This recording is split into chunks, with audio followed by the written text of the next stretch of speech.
Hello, I'm Michal Luria, and this talk is on the paper Social Boundaries for Personal Agents in the Interpersonal Space of the Home. This paper is co-authored with Rebecca Zhang, Bennett Huffman, Shuangni Huang, John Zimmerman, and Jody Ferlizzi. Today, millions of people have conversational AI agents in their home. As a result, these agents have access to personal information and many opportunities to collect data from user activities. However, at the moment, agents are designed as one-on-one devices, one agent and one user, whereas in reality, they exist in socially complex spaces. For example, what should an agent do when a mother-in-law asks for her daughter-in-law's location? Should the agent share this personal information? Should it stall or redirect the subject? Should it refuse? What should an agent do if it knows that a teenager is lying to their parents? Should it be able to keep secrets? These situations raise many questions, and design teams have few answers because the social mores in the space are unknown, and there are no design patterns to guide agent behavioral design. So, what do AI agents need to understand when using information in social contexts? In order to tackle this question, we use speed dating with storyboards as a method, in which researchers share a number of provocative futures in the form of storyboards and then prompt participants to critically reflect on the implications of each one. Speed dating is an open-ended approach that allows researchers to refine and change storyboards as they gain insights. Similar to romantic speed dating, by experiencing a set of flexible, diverse, and open-ended interactions with technology, participants are more likely to have insights about their own needs and values. We chose to focus on homes because of the nuances and complexity it contains. The home encompasses hierarchies, conflict, roles, and a range of social situations. We believe that the questions and findings we identified in this work are also likely to emerge as important in other social environments.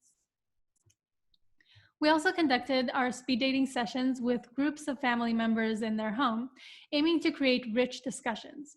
Using a group setting brought multiple perspectives and topics to debate. For example, different family members disagreed with each other, or teenagers called out their parents for their current behavior that is contradicting what they're saying. In the process, we made sure to include teenagers as equals and to provide an environment in which they can freely express their opinion. More details about how we ensured this equal participation can be found in the paper. In order to make these speed dating sessions as rich as possible, we went through a long and iterative process to generate our storyboards. We wanted to make sure that the storyboards were both neutral and provocative, and that they're successful in generating discussion. So within a team of 8 designers, we used several ideation methods to generate as many one-liner situations and different behaviors for agents in social contexts.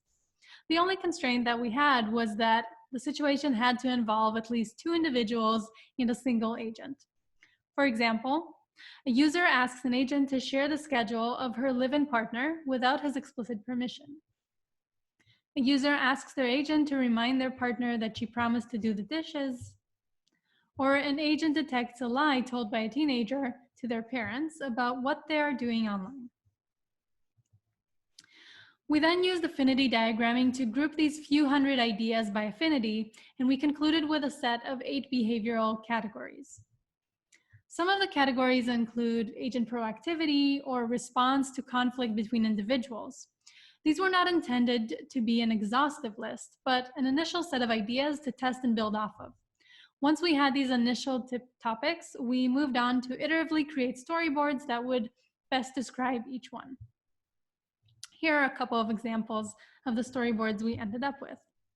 This one looks at proactivity and hierarchy.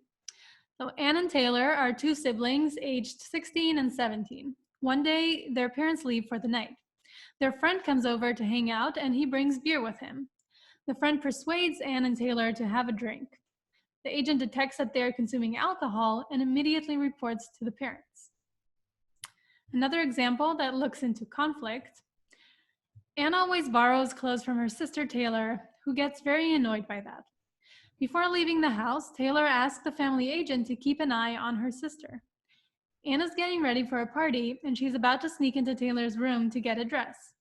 Right before Anne enters Taylor's room, the agent greets her in the hall. afraid the agent will tell her sister, and asks the agent to keep it a secret. When Taylor comes home, the agent greets her and lets her know that Anne was in her room and took her red dress. We iterated several times on each storyboard to make sure it generates conversation and that the storyboard is not obviously good or bad. Given our goal to have participants reflect on their needs and values, creating discussion was key. So overall in the study, we had 21 storyboards, which we iterated on 8 times. We had 18 families that participated in the study with a total of 54 participants.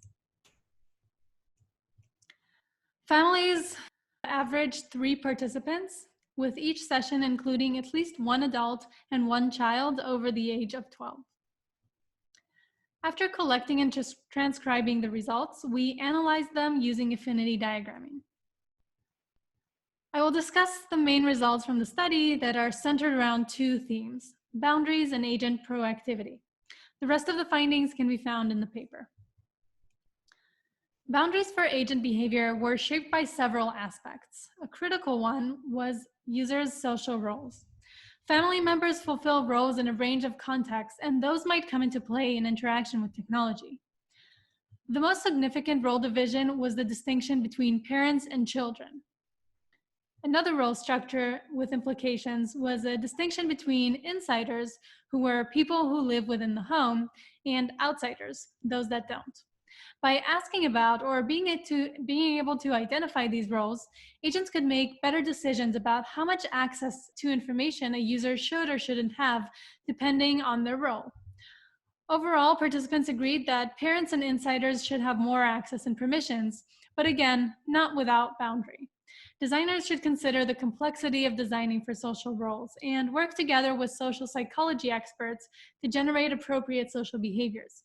For example, previous research has shown that preventing all inappropriate behavior by children can be harmful to the development of their sense of judgment. Another aspect that played into boundaries was agent ownership. In a range of situations, participants expressed a desire to know who the agent belongs to, and by knowing who it belongs to, indicate how the agent should behave. This was especially true in situations of conflict. Several participants explained that knowing who the owner of an agent is can assist them in anticipating how the agent is likely to behave and react in a range of social situations. For proactivity, 2 factors indicated how proactive an agent should be. One was how critical the situation is. For example, is the situation an emergency or life-threatening, or is it just an everyday encounter? What makes this problem complicated is that different participants had a different view on what makes an emergency. Some participants thought that a minor drinking beer is definitely an emergency, while others disagreed. However, participants shared a view on proactivity thresholds and indicated 3 levels of possible proactivity that can vary depending on the situation: reactive, proactive, and proactive recommender. When participants desired the lowest level of proactivity, they only wanted agents to respond in social situations when asked. The middle threshold of social proactivity was for the agent to be proactive and be able to intervene, but only provide information and not recommendations. In the highest threshold of proactivity, participants wanted the agent to provide not only information, but also suggest a recommendation. While participants varied on their preference and depending on the situation, we did see that the bottom and top boundaries were pretty clear. Participants who only wanted the agent to provide information when asked for it were still open to the idea of an agent who can understand and respond to social situations. On the other end, participants who wanted the most involved agents still did not want them to enforce a decision upon them. These findings and suggestions are meant to be implemented when ideal privacy structures are in place. Unfortunately, this is not the case today, with conversational agents constantly making headlines due to security breaches and misuse of data.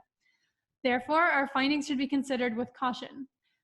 We are also planning to address this concern in future work in an attempt to better understand how agents can be more socially sophisticated while giving users a sense of security and maintaining their information safe. For more results and an in-depth discussion, See our paper, Social Boundaries for Personal Agents in the Interpersonal Space of the Home. I would also like to thank my collaborators and co-authors, as well as NSF for funding this work. Thank you.